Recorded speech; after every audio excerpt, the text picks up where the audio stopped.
High বন্ধুরা, আজকে নতুন একটি ব্লগ নিয়ে চলে এসেছি। শরীর খারাপের জন্য ব্লগ একদম আনতে পারিনি। তো আশা করি তোমরা সবাই ভালো আছো, আমিও খুব ভালো আছি। তো আজকে একটা জায়গা যাব, তোমাদেরকে সেই জায়গাটা তোমাদেরকে দেখাবো।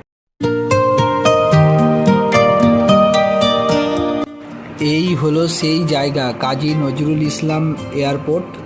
এখানে আমি আমার বেটার হাফের দিদিকে ছাড়তে গেছিলাম। সেদিনকে ছাড়তে যেয়ে এই এয়ারপোর্ট সম্বন্ধে কিছু জানলাম।